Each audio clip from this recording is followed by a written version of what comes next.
Do you know what? Until today, all the money that has gone into developing countries to eliminate poverty comes from you, the taxpayer. It doesn't come from the private sector, where wealth is truly created. But now, today, we are going to change all that. In 2000, the United Nations declared 15 years for the Millennium Development Goals. And every penny that went into achieving the Millennium Development Goals, some were successful, came from you, the taxpayer.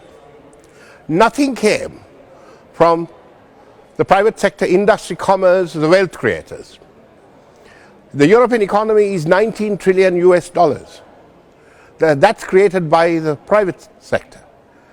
And part of that goes as taxes. And out of those taxes, we now shove some of the money off to help developing countries. I'm going to stop that. I'm going to make poverty alleviation, helping poor people, a partnership between the wealth creators, the politicians and the administrators, so that the taxpayer doesn't have to fork out every time. And anyway, there are over 1 billion people who need our help. If I went to the taxpayer and asked them again and again and again for money, what is going to happen? You are going to get fed up.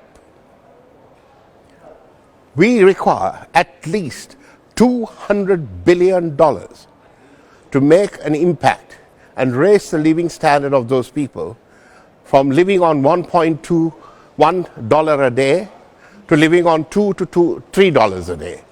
If you're living on $3 a day, you can get by. But to get there, you have to create jobs, you have to create industry, you have to create commerce, you have to create wealth. And that ain't going to come from handouts.